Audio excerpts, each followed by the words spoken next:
So this weekend is the Bassmaster Classic. Now, the Bassmaster Classic is often featured as the Super Bowl of bass fishing. And do you think that's fair? The understatement, it's that big of a deal. The biggest deal in the sport fishing industry every year, for sure. Absolutely. And, you know, for all the different competitors out there fishing that event, it's pretty obvious to say that whoever wins this event is going to have a life-changing impact on them. No question. It's been proven that their life will be all the better for many, many years. Their career is launched big time. And without a doubt, you know, throughout the years, this has happened to many different anglers, you know. And one thing that you don't often think of is sometimes going to the event and doing very, very poorly can sometimes be life-changing too. Can I elaborate on that a little bit, Nick? Yes, you're welcome. Okay.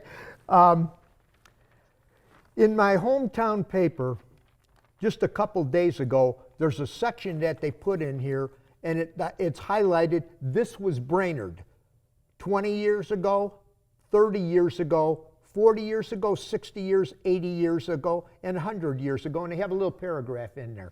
Let me read you the paragraph that was on here from 40 years ago, 1977. Al Lindner of Brainerd won more than $17,500 for 3 days of bass fishing in a winning tournament at Gasburg, Virginia. He led all 3 days, totaling 53 pounds, 1 ounce for the $14,000 first prize. He landed a 10-pound, 4-ounce largemouth to win the largest bass. Believe me, $17,500 in those days was a big deal. And it was so much fun. My wife caught this in the paper. She said, "Hey, look at this." And it was like a massive flashback to me. By the way, I won that tournament fishing docks. And the lure that I had used through that entire tournament was a Mr. Twister centipede. It was, for lack of a better word these days, we'd have called it a creature bait. You know, just flipping boat docks, and that 10-4 came off of a boat dock. Wow. I remember the pilings, it was a narrow dock, maybe the size of the platform here, and I kind of did an underhand flip.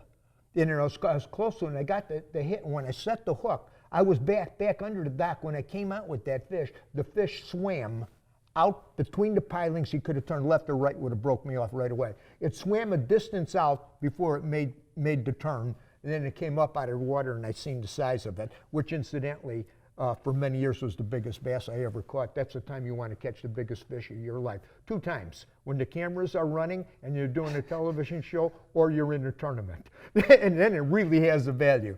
But I'll never forget that moment. And that was kind of it was your time. Sure, I mean, apparently you'll never forget it because that was 40 years ago or whatever it was, Right. So that was that tournament. But more importantly, not too long after that tournament, in my career, I had an opportunity. Back then, I fished a couple of different classics. And one of the classics shortly after this that I went to was on Currituck Sound. And it was a tidewater tournament, and I did poor at that tournament. Now, I got to go back a little bit about why. I was driving back with my wife, and I was telling her, honey, at this point, In-Fisherman magazine and In-Fisherman television show, which was our family-owned business, was just being birthed. It was just in its development, just in its growth years. And my mind at that Bassmaster Classic was really into the next television. There was some TV contracts coming up. The magazine was just starting to grow and become popular. And I remember coming back with my wife. I said, honey, I got to make a decision. And it was one of these crossroads that happen in all of our lives. Do I go left or do I go right? And I said, I'm either going to become a professional tournament bass fisherman. This is the early part of the business. There's great opportunity here. I know what I'm doing. I know how to catch these fish. I'm good at this game.